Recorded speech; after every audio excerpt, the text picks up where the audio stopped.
तो लैंग्वेज मतलब बताएं तो क्या, वे ऑफ कम्युनिकेशन, एक ऐसा जरिया, एक ऐसा तरीका, एक ऐसा रोड, एक ऐसा मार्ग, एक ऐसा सड़क, एक ऐसा नदी जिसके जरिए हम अपनी बातों को एक दूसरे जगह पहुंचाते हैं, या फिर एक ऐसा जरिया जिसके जरिए हम एक दूसरे से बातचीत करते हैं।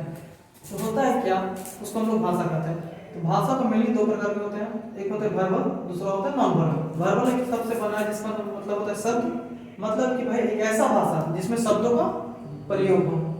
मतलब कह सकते हैं क्या, एक ऐसा भाषा जिसके जरिए हम बात विचार तो करते हैं, मतलब कि बातों को एक दूसरे से बात तो करते हैं, उस बात करने के दरमियान हम लोग शब्दों का ही यूज होता है। जैसे तुम देखो, अगर अपनी मम्मी से बात करते हो या फिर पापा से बात करते हो या फिर किसी दोस्त से बात करते हो, हमेशा शब्द का प्रयोग होता है। जैसे बोलते हैं, जानते हो बुढ़वा मर गया, हम बोलते हैं बुढ़वा मर गया, तो बुढ़वा भी शब्द है, मर भी शब्द है, गया भी शब्द है। क्लियर है? मतलब अब होता है दूसरा है नॉन वर्बल। नॉन वर्बल मतलब एक ऐसा भाषा जिसमें हम अपनी बातों का, अपनी फीलिंग्स का, अपने इमोशन को अगला को बताते तो हैं लेकिन शब्द का प्रयोग ही नहीं करते हैं। जैसे हम बोलते हैं भाई किसी को बुलाना तो होता है, तो होता है।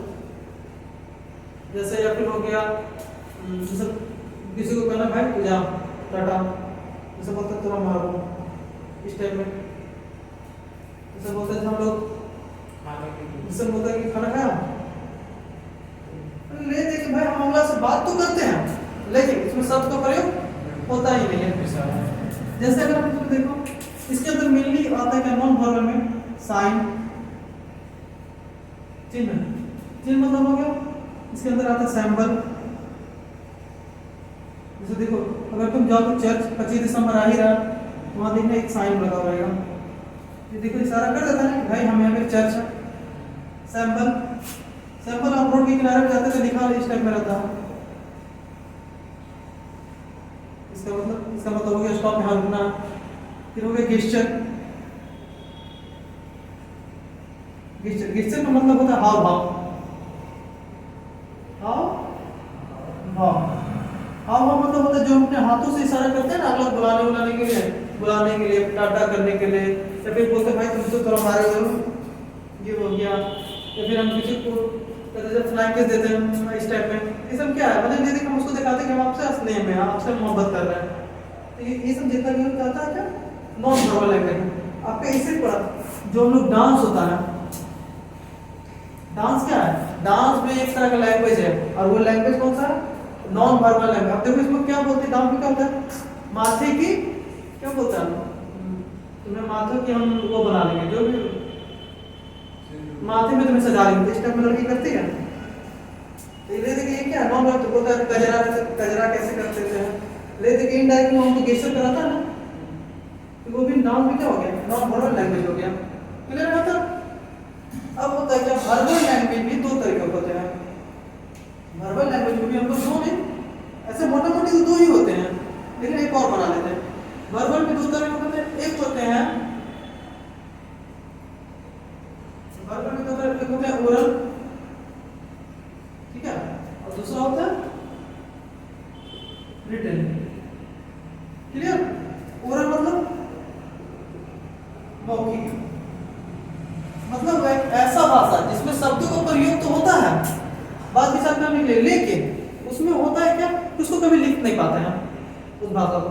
अब रहा ऐसा कौन सा भाषा होता है जिसमें भाई शब्दों का प्रयोग होता है बात विचार लेकिन लिख नहीं पाते। तो आप लोग कटप्पा बाहुबली का मूवी देखे होंगे, बाहुबली, जिसमें महेश भट्टी को मारने के लिए आता है, तो वो देखता है गुंडा कैसे बात करता है, गुंडा उल्ला। तो उसमें क्या, अब क्या वो भाषा कभी हम लिख सकते हैं, इसको कौन लिख देगा भाई, कोई नहीं लिख पाएगा। क्लियर?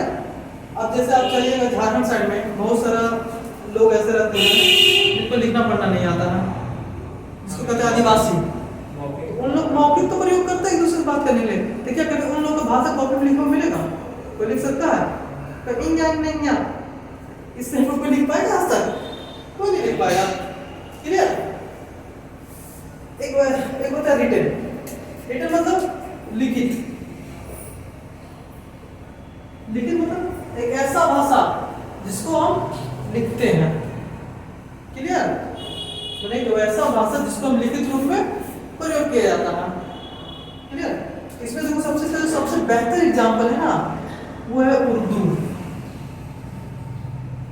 उर्दू एक ऐसा लैंग्वेज जिसको हम लिखते तो हैं लेकिन उर्दू बोलते हैं नहीं है। क्लियर? इसका एक और सबसे अच्छा एग्जांपल हुआ है मैथ। अब कहें भैया मैथ कैसा लैंग्वेज है? मैथ थोड़ी लैंग्वेज, मैथ तो सब्जेक्ट है। लेकिन अब इंडिया के जो सबसे महान जिसको कहते हैं मैथमेटिशियन, जिसका नाम है डॉक्टर रामानुजन, उनका स्टेटमेंट सुनिएगा। वो मरते वक्त एक स्टेटमेंट दिए थे, math is the language of physics. मतलब कि अगर आपको फिजिक्स को जानना है, फिजिक्स मतलब इस प्रकृति का नियम, तो आपको मैथ को भाषा जान लीजिए। आप एक भाषा जानिए, उस भाषा क्या नाम है? मैथ। क्लियर? हम लोग सब्जी लाने जाते हैं तो क्या हम लोग मैथ में बोलते हैं? नहीं, लेकिन मैथ कैलकुलेशन होता है कॉम्प्यूटेशन में, जो होता है भाई हाँ 3 किलो आलू, 4 किलो प्याज, 6 किलो नमक, वो जो होता है। लेकिन इसका प्रयोग लिखित में तौर पर नहीं होता। अब इसी से मिलता जुलता क्या होता है कि एक और भाषा बना है जिसका नाम है, हम माने नाम हम नहीं, इसको हम कहते हैं कॉम्बो। कॉम्बो मतलब कि भाई जिसके पास मौखिक का भी गुण है और लिखित का भी गुण है। मतलब कि हम जिसको लिखते भी हैं, बोलते भी हैं। जैसे हो गया इसमें आपका Hindi, English, French, Spanish, Chinese, मतलब ये सब बोलते भी और लिखते भी हैं। क्लियर है तक? चलिए इसके आगे मतलब उसके बाद अब यहाँ देखा आपको समझ गए लैंग्वेज क्या होता है। लैंग्वेज मतलब होता है वे ऑफ कम्युनिकेशन, मतलब एक जरिया जिसके जरिए हम अपनी बातों को एक जगह दूसरे तक पहुंचाते हैं।